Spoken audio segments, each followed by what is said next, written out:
Bonsoir et bienvenue sur le plateau de Tenlido Sud, une nouvelle émission. En cette semaine, nous allons revenir ce soir sur TV Sud sur un moment important de la temporada 2011 en présence de nos invités.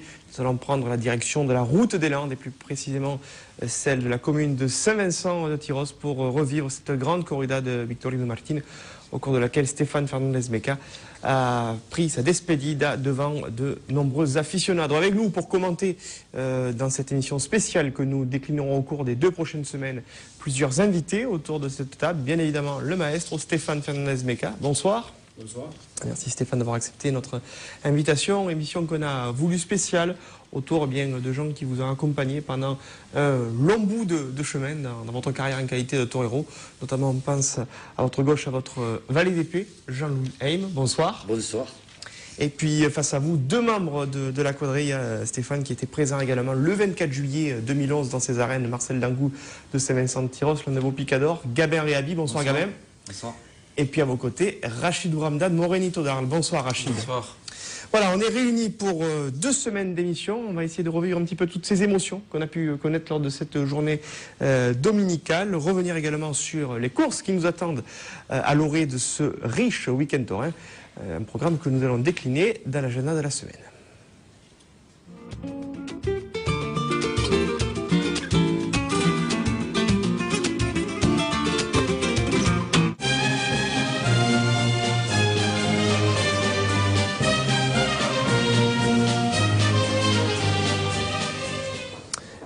Et avant de vous présenter la première affiche de cet agenda taurin, un petit coup de cœur avec l'exposition Couleurs du Sud conçue par Alain Colombo et Tom Garcia qui vous donne rendez-vous jusqu'à la fin de semaine, dimanche, tous les jours, du lundi au vendredi de 15h à 19h et puis le week-end de 10h à midi et puis toujours de 15h à 19h du côté de Beaucaire à la salle d'exposition située au 27 bis. Quai du Général de Gaulle, l'artiste arlésien Tom Garcia aux côtés d'Alain Colombo qui vous donne rendez-vous pour une exposition taurine. Nous allons prendre la direction des arènes de Béziers où est annoncé ce dimanche 25 mars une grande journée taurine, un grand gala de printemps en amitié à la vision catalane avec comme invité d'honneur Séraphine Marine annoncé en matinée une tienta puis 2 novillos non piqués d'Alain Tardieu pour Dorian Desjans et Abel Robles. L'après-midi, à partir de 15h, des taureaux d'origine Daniel Ruiz, présentés par Patrick Logier, avec Marc Serrano, Mehdi Savali, Esaú Fernandez, Thomas Cerquera, Cayetano Ortiz, ainsi que Fabio Castañeda. Pour réserver lors de cette journée taurine, vous pouvez appeler le numéro de téléphone suivant, c'est le 06 19 51 47 97. Je répète, 06 19 51 47 97. Et puis vous pouvez également, si vous partez d'Arles, vous rapprocher du très actif club taurin Loufourmego, qui est, vous savez, le grand ordonnateur de toutes les fiestas camper qui se déroulent à Gimont, avec un voyage organisé en car qui démarrera d'Arles, avec ce numéro de téléphone pour les aficionados arlésiens, le 04 90 93 95 58. Déplacement de Arles à Béziers pour suivre cette grande journée du Gala taurin qui donne un petit peu le lancement de la saison de printemps dans la cité héroltaise. Autre rendez-vous, on l'a dit, il y a beaucoup de rendez-vous ce week-end. Il faudra un petit peu, c'est vrai, essayer d'harmoniser un petit peu les calendriers au niveau de l'organisation en amont. Il y a une journée également Torino Sainte qui est annoncée au Sainte-Marie-de-la-Mer avec à matinée le traditionnel concours d'Acoso y Derribo sur la plage est des Sainte-Marie-de-la-Mer. Et puis l'après-midi, un festival taurin qui se déroulera aux arènes municipales. Week-end taurin qui commencera également vendredi soir du côté de l'Imperator avec le printemps des jeunes aficionados et cette question qui sera posée, la corrida doit-elle s'adapter à la modernité? Un week-end proposé par la coordination des clubs taurins de Nîmes et du Gard qui se poursuivra samedi et dimanche avec des ateliers découvertes de la tauromachie. Une course camarguaise samedi à 19h, la remise des prix du concours de dessin, et puis dimanche, le plat fort de ce week-end taurin aux arènes de Saint-Gilles, avec une tienta de macho, des jeunes mâles qui seront testés par des ganaderos français, Turquet, Pagès-Maillan et Tardieu, avec en piste Jonathan Verrune, Paco Ramos et Manuel Escribano. La cavalerie sera fournie par Alain Bonijol. L'après-midi, après le repas de la mi-journée, sera proposée une grande vesserada avec la présence de nombreux élèves d'école taurine. C'est gratuit si ce n'est le repas. Donc il y a un numéro de réservation si vous souhaitez passer la journée complète à Saint-Gilles et donc vous restaurez entre la tienta de macho du matin et puis la corrida, la novia de Saint-Picardor de l'après-midi. C'est le 06 87 65 16 21. Le printemps des jeunes aficionados, je répète, 06 87 65 16 21. C'est un rendez-vous traditionnel, Stéphane, on peut le dire, la coordination du club taurine qui est toujours très très active. On vous voit souvent accompagné justement, l'an passé c'était Victor Mendes qui était parrain, mais vous étiez présent lors du Tentadero de match. C'est un exercice qui est apprécié des gens parce que d'un point de vue public, c'est assez rare de le voir dans une grande arène. Oui, je crois que c'est très original. D'abord, ça marque l'ouverture de la temporade un peu chez nous. Et puis c'est vrai que c'est une programmation un petit peu atypique, différente, presque unique. Et puis que ce soit des clubs taurins qui l'organisent et qui proposent de voir un petit peu toutes les facettes de la sélection entre les vaches, la tienta de macho. Cette année, ils ont fait une innovation que je trouve très, très judicieuse. C'est la venue de Julien Lescarry qui va commenter en direct les impressions sur un novice avec l'éleveur. Julien Lescarry qui est le parrain de cette édition 2012. Hein. Qui est le parrain. Samedi matin, avec Pascal Maillan, en direct, ils vont commenter la ligue du novice, les impressions, les qualités, les défauts, le ressenti. Je trouve ça très bien, très pédagogique. Et la coordination, déjà depuis quelques années, donne l'exemple. Et ce qui est formidable, c'est qu'il faut quand même le souligner, c'est que tout ça, c'est fait avec entrée gratuite, c'est ouvert à tous. Et c'est comme ça qu'on forme l'afition. Rendez-vous donc ce week-end aux arènes de Saint-Gilles, samedi et dimanche pour ce grand week-end de tauromachie. On va jeter un coup d'œil sur le début de cette temporade 2012 avec la première course qui s'est déroulée ce week-end dans le sud-ouest avec un grand triomphe pour Juan Leal. C'était dimanche dernier. On va voir le classement d'ailleurs de la temporade 2012 qui débute du fait justement de cette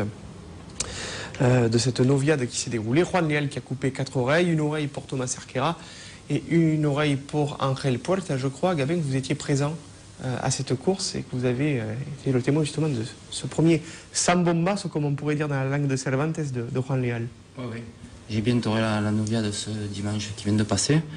Une noviade qui est sortie intéressante pour le Torah. Manque de race au cheval, un petit peu de force, mais dans l'ensemble qui s'est laissé.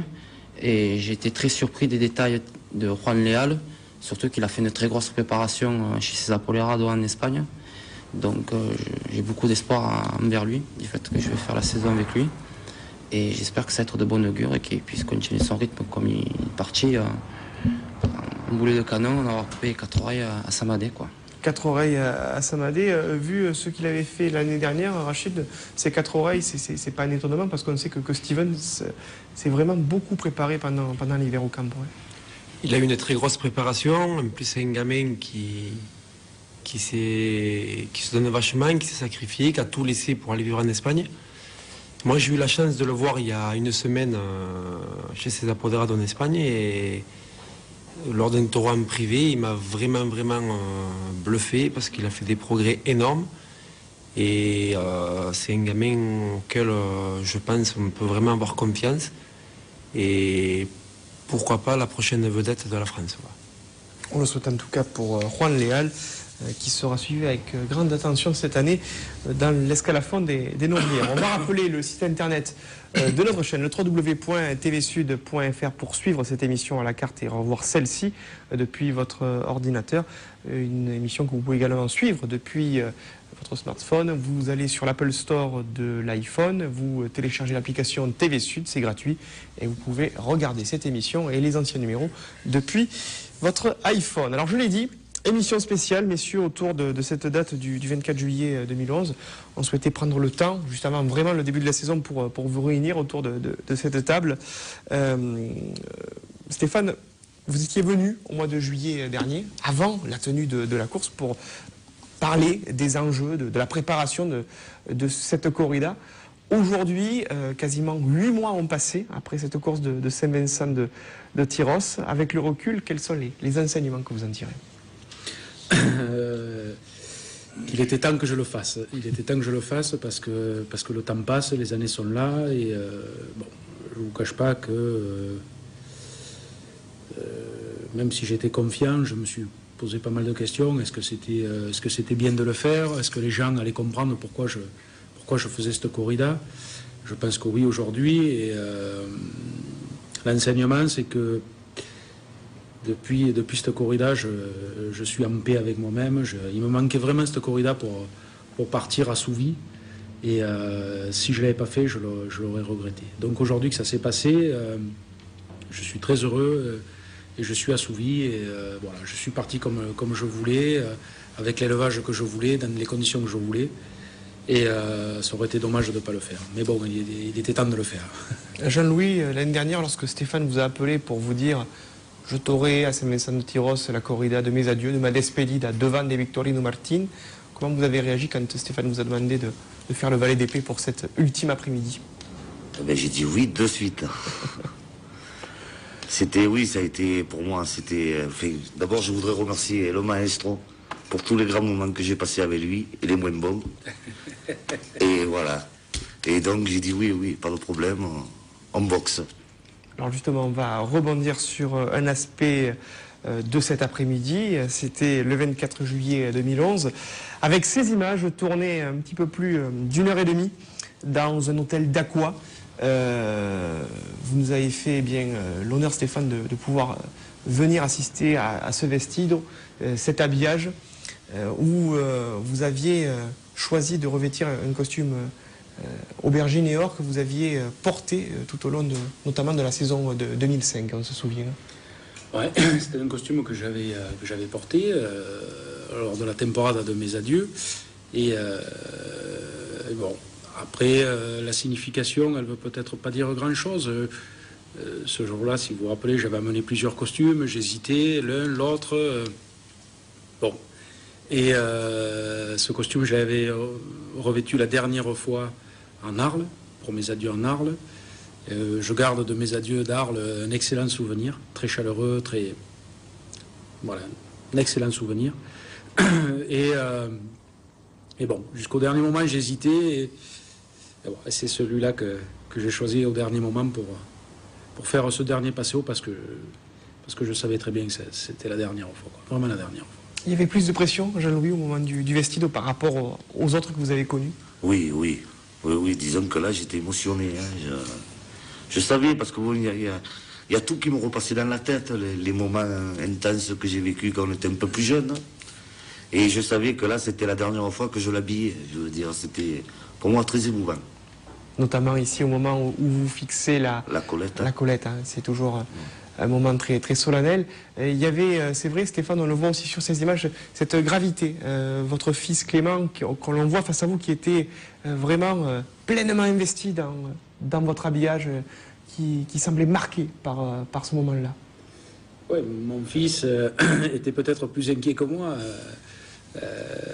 Alors c'est drôle, parce que quand je me suis arrêté, quelquefois, lors de mes corridas, je me souviens, mon fils était beaucoup plus petit, bien entendu, et je l'avais amené quelques fois en corrida avec moi. Je ne sais pas si tu te rappelles, Jean-Louis, à Fréjus. Clément, on l'a amené quelques fois. Il était tout petit et il avait de vagues souvenirs. Et bon, là, il a voulu m'accompagner. Et là, maintenant, il est grand. Il a vraiment pris la dimension et la mesure de ce qu'est de voir un père dans une arène en costume de lumière. Et en plus, on y avait fait. Il avait eu la pression parce que le matin, la quadrille l'a fait tirer au sort. Il a mis la main au sorteo et il faisait que me dire Pétard, papa, si je t'ai pris des mauvais taureaux, tu vas pas m'en vouloir. Il avait la pression de ça. Lui, il me voyait, mais il pensait à ça.